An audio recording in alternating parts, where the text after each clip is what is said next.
Hey, Tim, thank you for coming in. You have this incredible, rich, deep history.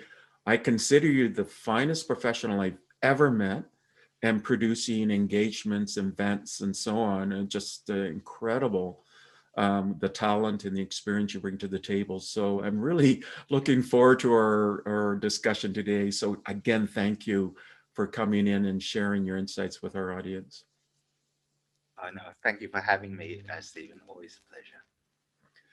Now, Tim, you've got this long journey that created this magical person that you are today. Really, I think quite iconic in your capabilities.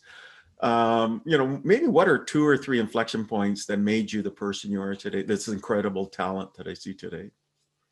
I guess the two major inflection points I could pin down. One was failing to get into university the first time round. That really impacted me on looking at how I can apply myself, or actually just concentrate and get something done. Get to university the second time round, and having really my first real boss that supported me in everything I did. I mean, if I failed, he was considerate, and also, I mean, he would discipline certainly, but also at the same time provide an opportunity for me to reflect and find a solution in my way to bring things around. So those would be the two major inflection points in my life. I guess the greatest growth always comes from challenges. I know personally, I grew the most in taking on either projects that seemed impossible, or you get these sort of bumps in the road and you have to work your way through them, and you have this, increase in insight, maybe out of the world insight sometimes. So I can see that reflected in your journey, and we've had deeper conversations. So I can see all of these being formative in your career. Can you talk about some recent experiences that you thought really showcase or highlight some of the things that you do, and then we'll go into what you're doing now and then into the future. Sure. I think the most recent one, and actually it would have been the most challenging one, was for YPO. We did the European Impact Summit where we managed to collaborate, which was great. And also the Edge, which unfortunately was cancelled because of the Edge being our flagship event at YPO, was cancelled due to the onset of COVID at that time, the pandemic. Um, so with the European Impact Summit, this was in October 2020, it really stretched me to my own boundaries, because I had to manage quite a lot of stakeholders from very, very different angles. So, one, from the organization itself, we've always been very insular, and you could say secretive, in that, if the peer groups are only peers talk to each other. So any outsiders were either a thought leader such as yourself, or another policy leader, or a business leader of significance. So bring in other stakeholders who were subject matter experts, um, was something that was so new to the organization. New in the sense of treating them as an equal, of being able to co-create something together. And then obviously the other, well, obviously meaning that other organizations collaborating with us are very used to the publicity, which we're not. So that stretched me in that, trying to find to balance the strategic tension, but also to uh, allow each side to feel that they were heard, and also that we were addressing the many requests that they had. I think the more challenging thing that I found was really the agenda, putting together the content. So we were talking about impact, and to be honest, it's like a spectrum. Some people, it's not on their radar. For some people, they're way into it, and we were trying to address this entire spectrum. So you could go from a very advocacy stance to one of a very conciliatory stance, and we were trying to find a balance where, as an organization, we weren't we're not able to advocate for anything. I mean, that's the principles. And finding way of trying to present things that were important to the speaker or the resource, but at the same time, being able to circumvent some of the issues that we're facing, that we're restricted in doing. So we focus mostly on using questions, asking the right questions that allowed our speakers to share their knowledge. And that was the biggest learning I got from it. And the biggest challenge is, how do you identify the right question to ask that is instructive, right? But at the same time opens up the Pandora box for that thought leader or that subject matter expert to go into areas that they're passionate about that may not be resonating with our audience. But at the same time, find that link where individuals go, "Oh, I really didn't think of it that way." So that was I would say that that was it was the challenge, but also the fun in it. Let's mind this. So we're going to take a little bit of time. For the audience, they may not realize that the YPO is the Young Presidents Organization and been around for 7 decades, very private, practices policy confidentiality, kind of instant response. They don't solicit each other. They don't circumvent each other as well. It's kind of a peer-to-peer intent sharing and so on. And this organization of leaders around the world, typically CEOs or managing directors and people like that, is a community of about 29,000 around the world in 142 countries and 50 chapters. And they represent close to 10 trillion in annual revenue. And then they employ over 20 million people. So they're a significant force. And you were instrumental in taking them from this very kind of private peer-to-peer engagement organization to say, you know what, let's look at some of the world challenges and let's bring it up into the open. Let's work with partners. Let's work with external people and so on. So that's, you were the glue that did that. So you're just a remarkable job. So I just want to give the audience context. Now, in the formation of this thing, you had to manage tensions across multiple communities. So within the leadership that's driving this, which is like an innovation cluster within this a large organization, the larger members are not and it's not a sort of a uniform community. As there's going to be a variety of opinions and sort of factions within that. And then you sort of a corporate structure, which is very old and classical in many sense. So I don't know how much you can share about, what are the lessons in managing across these players plus the internal communities. What kind of tools did you use? How do you manage these desperate sort of different communities to work together? Yeah, I mean, for for the audience, I mean, YPO, we have over 29,000 members. So that's 29,000 opinions you need to address because each person's opinion counts.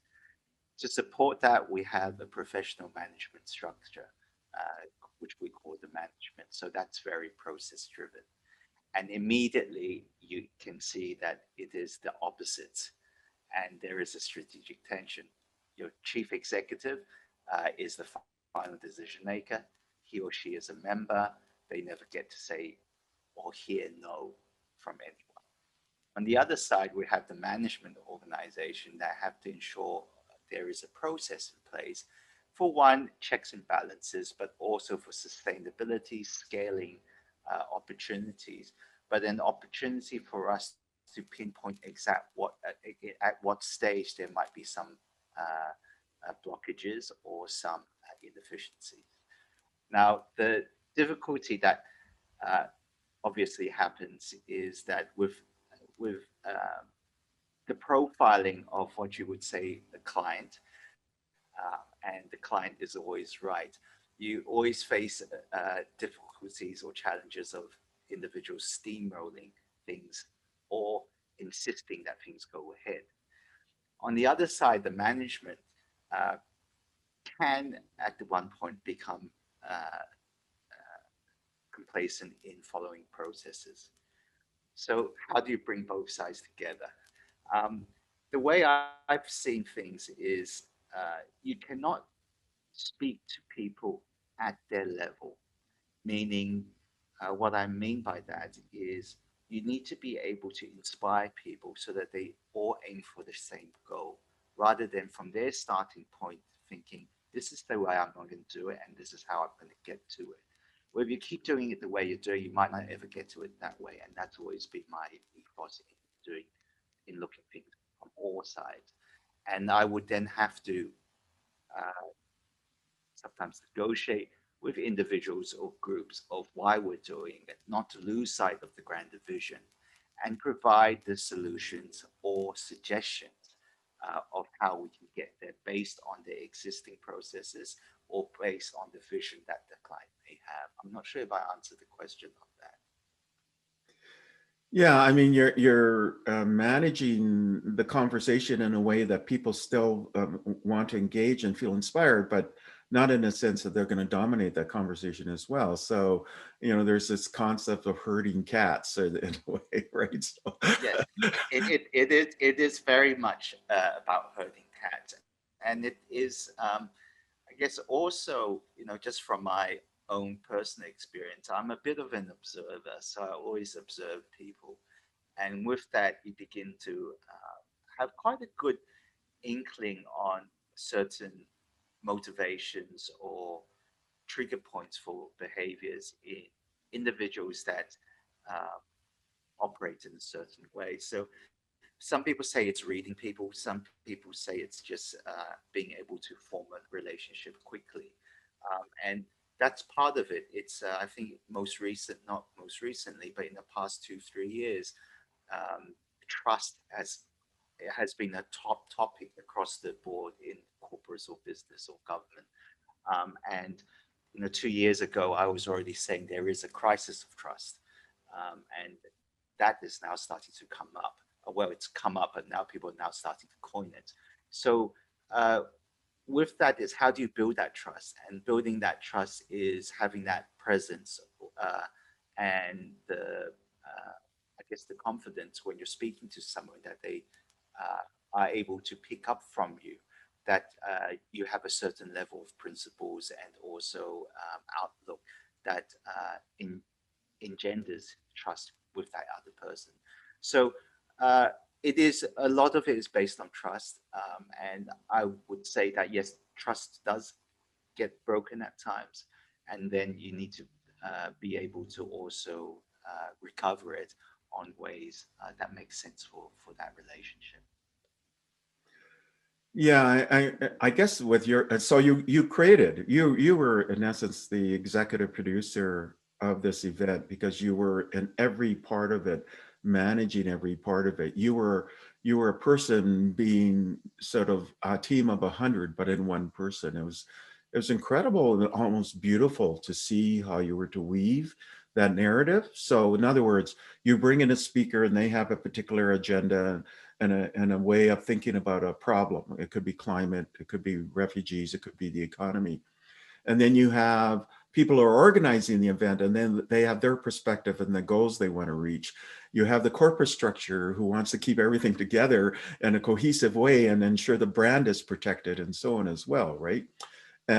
So you got all of these different pieces, and even within these communities, the leaders who are helping to propel this event, you have differences of opinion, and yet you were able to listen to everyone and weave that narrative so it made sense. And I recommend the audience, if there's other events that you were sort of behind, maybe you can mention, I don't know if you can or not, but if there's a producer out there that I would recommend above any other, if you want to engage and to get something done, it's you, Tim. I mean, it really incredible. And I've been around a long time and you are the best of the best I've ever seen. Thank you very much, Stephen. That means a lot coming from you. Thank you. So are there other events that you can maybe mention that maybe, you're working behind the scenes but yet you were doing this orchestration? So Edge would be one, right? I mean, I had some experience with you. So Edge being this annual event of YPO, it's very private, but sometimes they'll produce something, release some news on it through their press releases, or you'll see some YouTube on some of the things they've done. So incredibly rich, diverse, engaging events, and you masterminded some of those.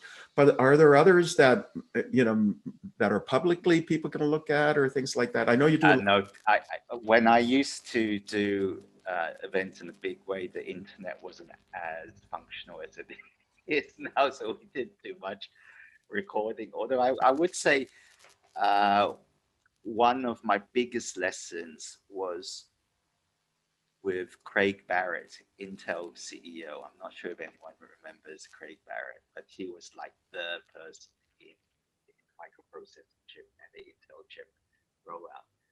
So he came to Hong Kong for, at that time, we called it the CIO Forum. This was for Business Week. And CIO in 95, 96, it wasn't even a term yet. A few American companies had it, but if you're talking about Asia, they was, what's the CIO? You mean the IT manager? No, no, no, no. And Craig came in and spoke, and the amount of production that went into it just for 1 hour took us by surprise. It took me by surprise because I could not understand how come you needed so much equipment when that person is just speaking. And that was the first time I would say that I saw the interplay of technology, production, content, and narrative. It was really the precursor of what Steve Jobs used to do when he was giving his annual statement, and then what started to follow. So um, those would be the type of events I did, mostly for Business Week, which was a major publication in those days, and The Economist. But we don't have any videos on those because they were kind of off the record as well. And it's good that you mentioned the YPO edge, because one of the greatest frustration we had is managing media partners who were not allowed to report publicly, but was invited, and we wanted line space in media. But what could they report on? Because everything was off the record. And that was, in the end, we maneuvered it to engaging with our members, where we have some significant CEOs where they have featured interview with them. But with our speakers, there was always a tension of how do you manage the publicity yet the privacy of the conversations being had? There's a lot of answers to it, but at the same time, when you're actually in it, it is very, very difficult. One of the things that I've learned in meeting with really transformational people, of which you're sort of at the pinnacle, is they say that, people who go broad, but also somewhat deep, or make the best sort of venture capitalists or entrepreneurs or producers and so on. And I find you that way. You're very broad, but you're also deep. How do you keep up? You have knowledge of almost every domain that I know of. You have some expertise, or an expert in that area. You're so well read. How do you maintain that knowledge level across so many different areas? With a good search engine. that I keep up to date. There's a few media sources that I go to just to keep up to date. And I force myself to read current affairs in areas that I may not have particularly interest in, but I force myself in order to understand. And then always reflecting on it of, well, what does that mean to that person in this area or in this type of work? And that allows you to start building that curiosity that there is a certain influence everyone has on each other. So that's really the way I keep myself up to date, and keep myself curious about developments in the world. Because you have this very global perspective, and you have such great relationships worldwide, what do you think? There's just so many sort of challenges and opportunities in the world. What would you consider to be the top, let's say, 3 or 4 challenges, and then the top 3 or 4 opportunities? So first of all, the top 3 challenges in the world today. Yes. Well, I always see a challenge eventually becomes an opportunity, and an opportunity eventually becomes a challenge. They're both complementary to each other. So the top challenges we have, the top three challenges I see. One is mental health, and how we engage it. The second one would be critical thinking and the lack of it around the world. And then the third is that of um, a multilateral system in a very broad sense. That's a big word, but what I mean is that of you could say it's trust across borders with individuals, with organizations, with institutions. These are the three challenges that I think will impact on the direction of of how we evolve as people. It's interesting, when I interview people, they'll say sort of the obvious climate action or refugees or something, or food, zero hunger and so on. But it's interesting, you've gone one layer deeper in a sense, right? So the aspect of mental health and I just did an interview yesterday, and this expert estimated that 20% of the population has some kind of mental health issue or challenge that they're going to deal with. So that's like 2 billion people now, right? Almost. So that could shape all sorts of issues in many different ways that we can't even anticipate. So it's kind of one idea. And then you talk about critical thinking, but critical thinking can influence things like fake news and so on, right? So being able to take diverse ideas and to meld them together to come out with even effective solutions, but in a way that's thoughtful and insightful. So critical thinking really being sort of the root of all of this and so on. So I can see all of these, these ideas that you just mentioned really sort of foundational to moving forward. So how did you arrive at these ideas, these three ideas? Well, if you asked me something like this 10 years ago, I would have said like climate change, uh, deforestation, biodiversity. That would have been my thinking at that time. And how I arrived at this is those issues will always be there in some form or way. But why is it that we're unable to break out of it? It's sort of like two steps forward, one step back in all the global priorities that we're facing right now. And in reflecting, I realized that if you're stressed, you're not going to perform. And so, with every individual under stress, whether it's clinical stress or just stress itself, um, you would not be able to perform at your best capacity or capability. And then you're unable to address the issue to the best of your ability. So, that keeps rolling to a big way. So, by attending to your own mental health, whether it's clinical or non-clinical, it's an important first step. Then with critical thinking, we've sort of, as the past five, I would say in the past 10 years, we've stopped listening to each other. And the one way I see that we've stopped listening to each other is that we're not giving each other the space to express ourselves, whether we agree with it or not. We need to be able to talk about things, whether it's taboo or whatever it is, because if we don't talk about it, we are condemned to repeat it. And that is, everyone said we don't talk about, remember history, we're condemned to repeat it. It's the same thing about if we don't talk about history, we're condemned to repeat it as well. And we were dangerously, and we're still dangerously close to repeating some of the, challenges and horrors we've seen in the past 100 years. And I guess, in some ways, especially on the critical thinking side, you can see that being somewhat tied in with this multilateral sort of engagement that can occur, whether it breaks or not, and so on. So it's interesting how you frame it. I've never heard anybody frame it in the way you did. So it will spark conversation.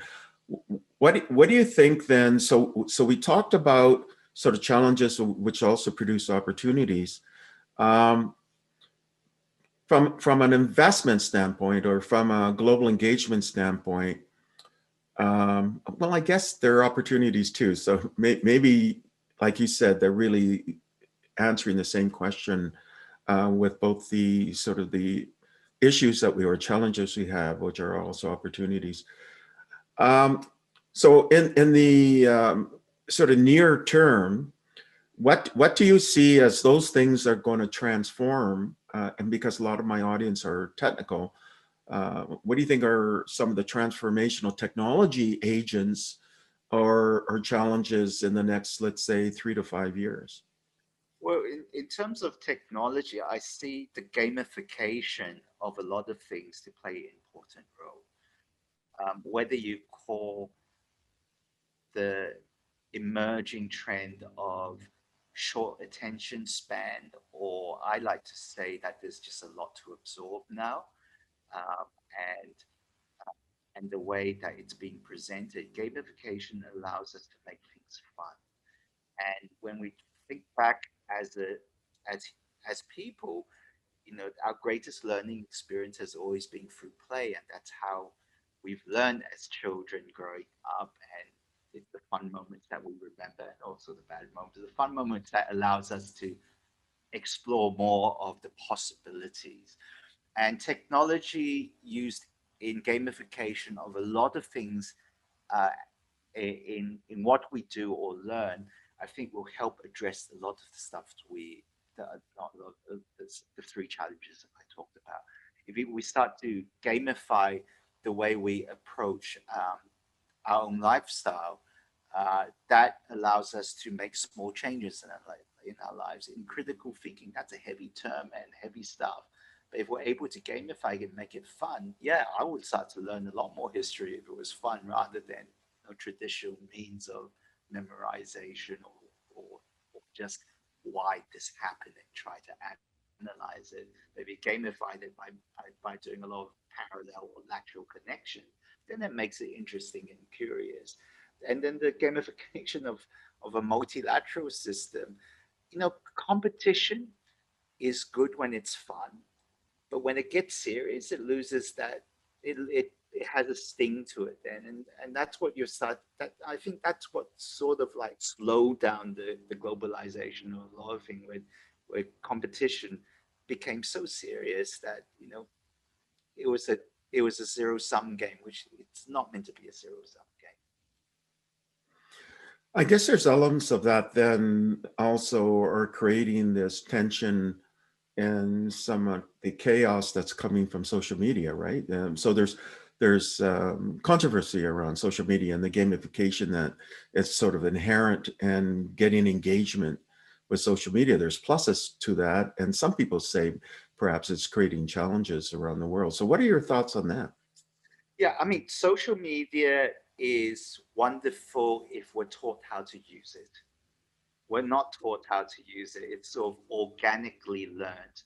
And the way it's learned is more regarding on sometimes it may you're only presenting the best of a situation or maybe a make believe of a situation. So I'm not sure, and I'm not familiar whether we're ever taught how to use social media. It's sort of you go there and let's go, let's go for it. But at the same time, social media, if used responsibly, can be a very powerful form of communication. At the end of the day, we're social beings, and communication is very important. With the digital economy and digitization of many things, social media is an evolution of the way we communicate each other. I guess if we take social media out of the equation and say when the telephone was invented and when you first got two telephones in your home, right? That was, you could say, well, you're starting to be stuck on the telephone, so there's always pros and cons to every side. But with social media, I think uh, that form of expression and the freedom to be able to express what you think reasonably is a very powerful tool. But at the same time, it can be used to misinform and create a lot of tension, which we've seen. So, for example, the Arab Spring movement several years ago, where the youth uh, activated themselves within the Middle East for social change. That all started by one person in another country through social media, and it positive changes to some areas. Another example, the negative example would be some of the information we've seen going around regarding the COVID pandemic, which, it's so unnecessary. When it's a pandemic, there is already fear. Why do you want to stoke the fear? It is a time where we need to come together and build the trust so that there's solidarity in addressing the pandemic issue. But so you see the two sides of the social media. It's here to stay. I think for people of influence, it will be a good idea if we uh, uh, start to educate or create some learning programs where we have social media hygiene, sort of like brushing your teeth, where it just becomes second nature. Where social media hygiene is something you learn in at your very, in the kindergarten area, K K1 to 5 grades, where you have a better understanding of how to use it, how to leverage it, and how to engage in it. It's a bit like learning grammar. You don't learn grammar in one day. It's building up on it, and not being a digital native, I'm still learning, but it's fascinating. Because you're so well read and you engage across so many communities, do you believe, and there's always controversy in this, do you believe that we're near some kind of existential brink? And that could be from a bio sort of ecosystem standpoint, it could be from a pure humanity standpoint, and it could also be from a spiritual standpoint. So along those three dimensions, the world and the ecosystem, humanity and the ecosystem associated with humans, and then from a spiritual side, do you think we're at this inflection point from an existential standpoint? Yes. I think we've come to head where we will either converge or diverge. If we diverge, that is the doomsday's preppers have won. So when we diverge, it means the biodiversity inflection point will go its way, where a new environment will be created that may not be conducive to the way we function. If we're looking at the humanity side of divergent, is that we can recede back into regional strongholds, or pre-18th or 17th century industrial revolution period. And these are talking about very extreme cases. And then on the spiritual side, uh, you know, it again, it's a bit like the humanities side. We can become more integrated and embracing of all paths, or at the same time, we break back down into very siloed approach. So we are at inflection points in all three. How it will turn up, I really don't know. It is a bit of a worry, but I also believe in the goodness of everyone, where the positives of biodiversity change will happen, positives of changes in humanity, where we have a one world family, and positive changes in spirituality, where we recognize all pathways are actually uh, providing uh, different experiences, but the goals are the same. Do you see things that are outliers today that won't be outliers, let's say by 2025 or 2030? And I'll give you one example. For many years, this idea of some kind of craft that we don't understand, and then you see New York Times and the government in the US actually saying, yeah, those are real. We don't know what those are, these unidentified area phenomena. And you get people saying, you know what, maybe we should look at this deeper. Do you think that's an outlier that become more mainstream, or this idea of consciousness?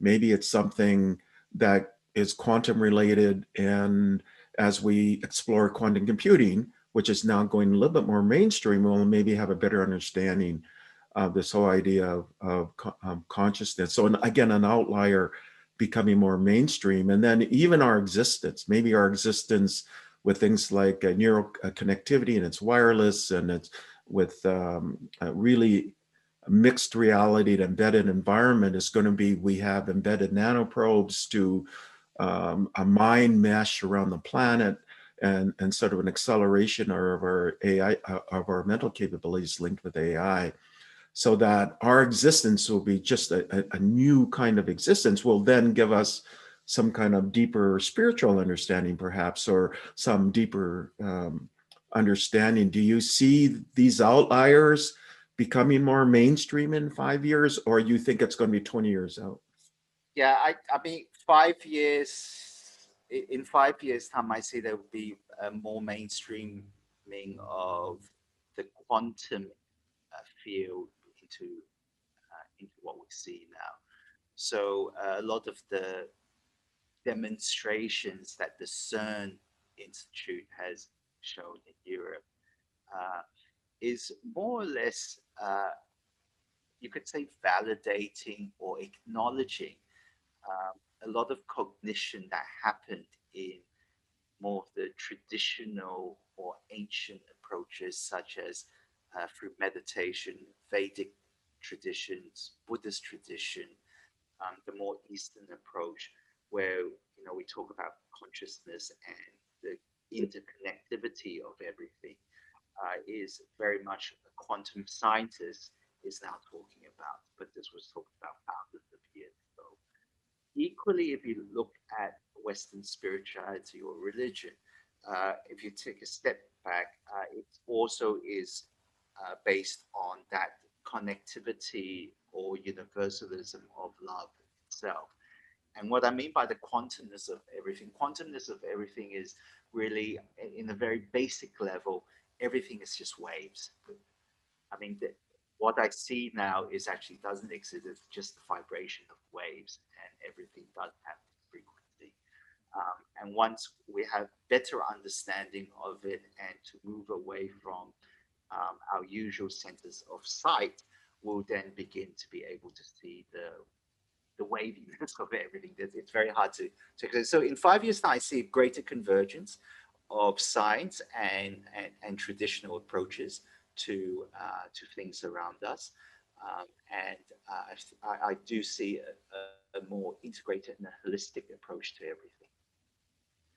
So I'm going to have two more questions here. So, and one of the questions before I have my closing question is, in your personal journey, how will you describe yourself in 2025? Hi, I'm Tim Wong, and this is what I do, and this is what I want to achieve in 2 years. What would that look like in 2025? How will you identify yourself, the roles that you have in 2025, and the immediate goals you have in 2025? Wow, what a question. We're in 2021. So in 2025, I would hope that I, I, I have created and continue to guide um, proactive, preventative, and accessible practices to ensuring positive mental health. And my goals for 26, 27 would be to see the reach of these practices or, or, or methods uh, to to more stakeholders. That would be it. Wow, what a question. And then the last closing question is, if you can distill this amazing experience and accumulated success that you've been able to achieve throughout your entire life into three sort of key points, what would they be? Wow. Gratitude, um, fearlessness, and acceptance. Those would be the big three things I would break it down into. Gratitude for everyone who's come into my life, good or bad, because I've learned from it.